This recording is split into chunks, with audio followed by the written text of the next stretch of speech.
Ça fait du bien le matin comme ça de rouler, ça fait plaisir. On se retrouve du coup pour la fameuse vidéo pour ou contre l'exercice sur route, bridé, pas bridé, l'entretien, la fiabilité, etc. On va voir ça aujourd'hui dans cette vidéo.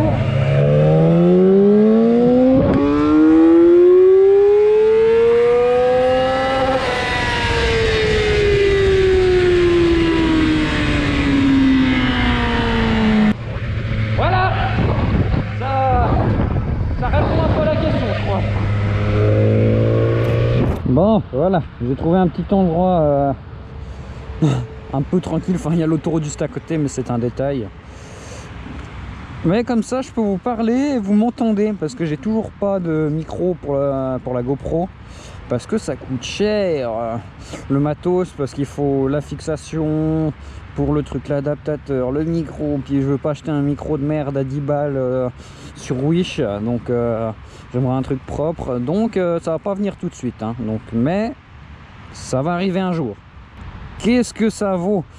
Bon, comme vous avez pu le voir en termes d'accélération, etc., eh bien, forcément, c'est une moto qui a quand même un bon punch, hein. Ça va pas être une MT-07 où ça envoie d'un coup, genre, bah, là, ça va envoyer sur la durée, mais voilà, 17 500 tours la zone rouge, vers les 18 500 le rupteur. Voilà, hein, ça pousse très très longtemps. Après, sur route, en vrai, c'est très sympa à rouler, hein. Tu peux rouler à bas régime, tu te mets en 6ème, tu roules tranquille et tout. Franchement, t'es pépère. Même si tu veux dépasser, tu remets la 5 ou la 4, t'envoies un petit coup, puis il n'y a aucun souci. Donc en vrai, sur route, très franchement, c'est une bonne moto. Je dirais que c'est à peu près la limite. Genre comme les MT-09, c'est 130 chevaux aussi, environ à peu près. Franchement, pour la route, c'est bien assez. Alors, donc pour route, oui, il faut juste faire un peu attention au radar, etc. Mais après, c'est une super moto pour dépasser, nickel. Pour bouffer de la courbe dans l'école et tout, nickel. Bon, tu es très en avant, c'est une conduite très sportive, hein. Tu es très en avant. Mais justement, t'as pas mal au dos en fait, parce que ton dos est plutôt droit. Et tu prends une chier sur les poignets et les épaules. Après, donc ça, pour les road trips un peu plus longs, faut pas avoir de sac. Si t'as un sac, t'es mort. Bon, et sinon niveau consommation, pour des petits trajets, etc., voilà, c'est plutôt correct, on va dire. Si t'envoies une chier tout le temps, forcément tu vas pas faire beaucoup de kills. Après, c'est quand même une consommation qui est un peu plus élevée que je dirais qu'une moto lambda, en fait un roadster ou un supermoto. Bon, qu'aucun supermoto, ça consomme quand même pas mal, mais là, c'est un réservoir de 17,6 litres. C'est énorme, hein. Ça pèse un poids pas possible une fois qu'il est plein. Mais en même temps, avec la puissance et le gabarit que ça a, tu le sens même pas. Tu sens même pas qu'il y a le réservoir qui est plein. Et puis, je fais environ 250 km avec le plein. Après, j'ai la réserve qui arrive à peu près environ vers les 250. Ça varie entre 200 et 250. Et après, il y a la réserve.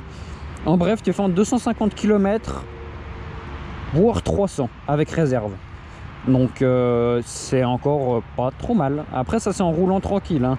J'ai déjà eu parfois par chez moi, il y a des belles routes et tout, j'ai été une après-midi entière avec des potes, 110 kills, le plein de 17 litres il était 110, hein. 110 kills il était vide. Donc voilà, en termes de consommation, si vous voulez faire des petits road trips, des petits tours avec vos potes et tout, ou juste pour aller au boulot aussi, hein, parce que c'est une belle moto, hein. Là-dessus, il n'y a rien à dire. Au niveau design, après, tu aimes ou tu aimes pas, à vrai dire, même les anciennes, ça, ce qu'il faut se dire, c'est que c'est un design de 2006. Genre, d'où en 2006, ils faisaient des trucs comme ça beaux. Genre, quand tu regardes les motos qui sortaient en 2006, c'est quand même un sacré délire, hein, cette moto, avec l'aération là sur le côté et tout. C'est le cul qui est bien allongé, les phares et tout, c'est vraiment beau, hein, pour du 2006. Après, il y a les versions à partir de 2007 qui ont l'avant un poil plus pointu et puis l'arrière plus fin encore. C'est les goûts et les couleurs. Moi, je préfère l'ancienne, à vrai dire. Mais c'est vrai que voilà. Après, il y a les toutes nouvelles, enfin les toutes nouvelles à partir de 2017, si je dis pas de bêtises. Eh bien là, c'est vrai qu'elles sont très jolies aussi avec leur phare LED et tout. Mais c'est totalement un autre design, à vous de juger. Mais ça serait au niveau de je pense, de votre budget. Parce que les 2017, ça coûte un bras. En dessous, ça coûte un bras, mais un peu moins. En termes de fiabilité avec ces motos, parce que bon, ça il faut en parler hein, quand même. Alors c'est très très fiable. Hein. Là je suis... bon, je serai obligé de l'allumer parce que j'ai un témoin moteur qui reste allumé en continu.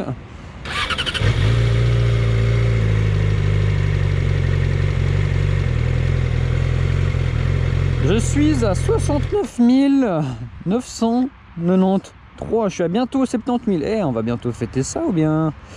Bientôt 70 000. Comme vous pouvez le voir, bon, j'ai vraiment beaucoup roulé, hein, mais elle est bientôt 70 000. Et comme vous avez pu le voir, elle démarre, elle tourne comme un bébé, il n'y a rien, il n'y a pas de souci. J'ai pas eu de changement de soupape. Alors, faire les soupapes, forcément, hein, mais il n'y a pas eu de changement de soupape, il n'y a pas eu de grosse rénovation dessus. En fait, rénovation c'est pour les maisons plutôt, mais t'as compris. Il n'y a pas eu en vrai de très grosses réparations à faire dessus. Mais sinon j'ai changé l'embrayage. Là à 70 000 kg, j'ai changé l'embrayage à 60 000 à peu près. J'ai changé l'embrayage. Il pouvait tenir encore un petit moment, hein, on va pas se cacher. Mais j'aime bien quand les choses fonctionnent correctement. Donc je l'ai changé alors qu'il aurait pu tenir peut-être encore 5 ou plus, 5 000 ou voire plus. Mais j'ai préféré changer pour être sûr. Sinon c'est de temps en temps les plaquettes. Les plaquettes tiennent franchement pas trop mal. Double disque à l'avant, minuscule disque à l'arrière. Et puis sinon keychain, ça tient pas trop mal en vrai, je tiens assez longtemps avec. Je saurais pas vous dire les kilomètres que je tiens, mais ça tient plutôt correct. Au niveau des vidanges et des services, c'est tous les 10-15 000 kills.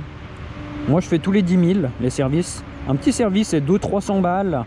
Voilà, comme ça c'est fait. Après en France je sais pas du tout combien ça vous coûterait, mais en tout cas en Suisse j'en ai pour 200-300 francs, donc environ 250 € on va dire. Après c'est vraiment un tout petit service, hein. Et tous les 20 000 je fais un plus gros service.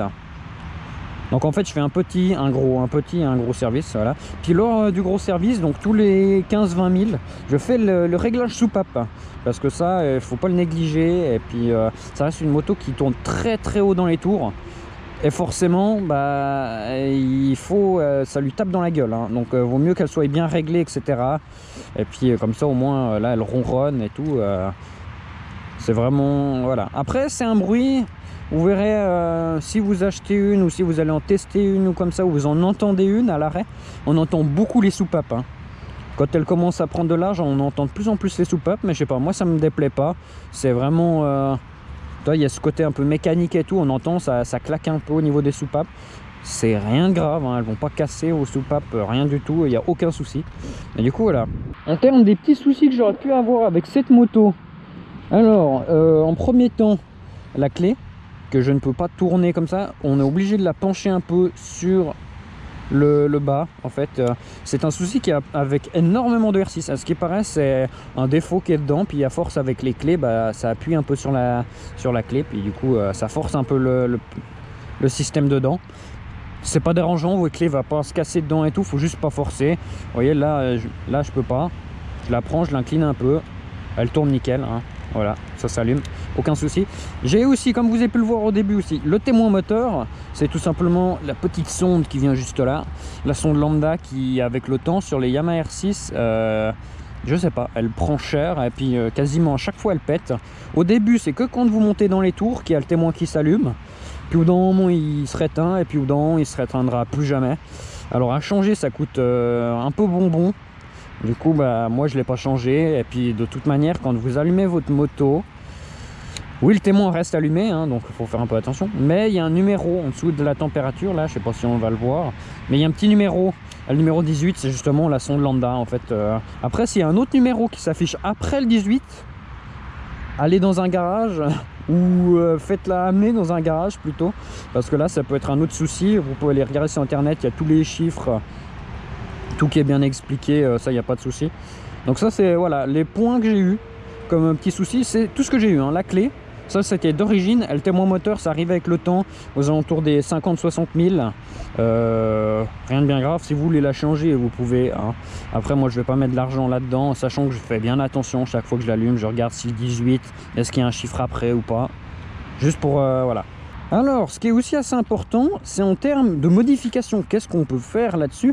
Et puis, qu'est-ce qu'on a comme pièce? Alors, en termes de pièces, en tout cas sur les anciennes, sur les nouvelles, je crois que c'est à peu près la même. Hein, mais sur les anciennes, en tout cas, vous avez des pièces à foison. C'est des motos plutôt mythiques. C'est-à-dire que bah, là, du coup, il y a énormément de pièces pour énormément de modifications. Et puis, vous allez vraiment trouver, je pense, ce qui vous correspond en termes de modification et de pièces. Peut-être que pour certains ça intéresse aussi qu'on parle de la personne qui pourrait s'asseoir ici. Comme vous pouvez le voir, la distance entre les deux, elle n'est pas très grande. Donc autant dire que tu as les genoux, mon pote, tu parles chinois si tu es trop grand. Si c'est une personne un peu plus petite, on va dire en dessous d'1,60 m, ça va pas déranger beaucoup, je dirais. Après ça dépend les personnes. Et puis elle doit se tenir au réservoir. Elle met une main là sur le réservoir et une main au pilote. Voilà, t'es bien mais sans être vraiment bien à vrai dire. Et puis c'est pas une suspension ouf à l'arrière, enfin c'est une suspension très dure, en même temps c'est fait pour circuit de base, donc la personne qui est derrière elle prend assez cher. Après c'est un peu, ça dépend de la personne que vous prenez derrière. Si c'est une personne qui est assez résistante et puis qui adore la moto et tout, ça ira. Après si c'est une personne vraiment qui vient de temps en temps derrière vous pour des petits trajets, ça va peut-être poser un peu plus problème. Vous pouvez bien sûr acheter un système qui se met là autour, qui se met au-dessus de ces vis là, et puis en gros vous pouvez clipper une poignée, puis en gros la personne derrière peut se tenir à une poignée. Ça je pense que ça peut vraiment être bien. Alors je sais pas comment ça réagit là-dessus, parce qu'en vrai ça met une sacrée pression au niveau du réservoir, donc je sais pas trop, j'ai pas du tout essayé, je sais pas, et j'ai pas eu de retour, je connais personne qui avait mis ça. Après j'ai vu beaucoup de monde sur Instagram qui les mettent, parce que bah, c'est clair, pour la personne derrière ça doit être pas trop mal pour se tenir. C'est mieux comme ça qu'avec une main, un bordel, tu vois. Donc parlons un peu bridage, parce que bon, c'est aussi important le bridage. Oui, je regardais juste ça filmait toujours. Alors si on parle un peu bridage, alors en Suisse on peut les brider en 35 kW. Alors ne me demandez pas pourquoi en Suisse on peut et pourquoi en France on ne peut pas. Mais en Suisse, on peut les brider en 35. Et ça, c'est bien et pas bien. Voilà. Les deux en dessous de 2007, il faut faire attention, donc 2006 et plus bas, sont bridables, oui, mais en 25, parce que c'est l'ancienne loi suisse. Donc en 25 kW, autant vous dire que c'est pas ouf. C'est pas ouf du tout, c'est même très dangereux, parce que vous avez... bah rien en fait au niveau de la poignée, vous avez quasiment rien. Et puis bah, du coup c'est plutôt dangereux à conduire, c'est très lourd et puis peu maniable, et puis ça a peu de puissance. Du coup c'est un peu, je trouve que c'est un peu dangereux, mais bon après voilà, c'est les lois, hein. Et en 35 kW, de ce que j'ai pu tester, j'ai pas pu tester les nouvelles, donc avec poignée électronique, donc celles qui sont 35 qui ont un peu plus de poignée. Alors de ce que j'ai pu voir franchement, et ce que j'ai pu essayer, c'est pas trop mal en vrai. Pour bien commencer la moto, bien apprendre, c'est nickel, parce que vous avez quand même assez de puissance pour bien vous amuser, mais vous en avez pas trop comme quand vous avez en full, où là c'est parfois même un peu trop, suivant comment vous roulez forcément, hein. Donc voilà, si vous avez d'autres questions, ce qui sera très certainement le cas, vous pouvez soit les poser en commentaire ou soit venir directement sur mon Instagram. Et puis comme ça je pourrais vous répondre en privé sans aucun souci. Si vous avez des questions sur cette fameuse Yamaha R6 qui est pour les assurances, je saurais pas tellement vous dire. Alors vous pouvez me poser toutes les questions que vous voulez, mais en termes d'assurance je pourrais pas vous dire. Je sais qu'en Suisse on paye assez cher, mais on peut sans aucun souci assurer une moto comme ça, même si on est jeune permis et tout, aucun souci. Je sais qu'en France ils font un peu plus chier là-dessus. Voilà, la vidéo touche à sa fin. J'espère que vous aurez appris pas mal de petites choses. Petit teaser, il y a le Daily Observation 2 qui est en préparation. Il y aura quelques plans avec une R6 blanche, la R6 de Brandon, qui apparaîtra dans cette vidéo. Pas tout s'est passé comme prévu. Il y a eu des petites couilles sur le truc, mais la vidéo vraiment elle sera sympa. En tout cas de ce que j'ai fait pour le moment, ça vaut le détour. Je sais pas quand elle sortira, la vidéo Daily Observation 2, mais de toute façon je sors une vidéo environ toutes les 2-3 semaines. Donc voilà, après là c'était l'hiver, donc c'est un peu plus aléatoire en termes de sortie de vidéo. Mais normalement, elle devrait sortir dans les semaines après celle-ci. Merci d'avoir regardé la vidéo, moi je vous dis à la prochaine. On se retrouve la prochaine fois dans un daily observation. Et puis, plein de gros bisous à vous. Ride safe, hein. On n'oublie pas, même si on a des belles machines, c'est important. Et puis, amusez-vous. Faites-vous plaisir sur les routes.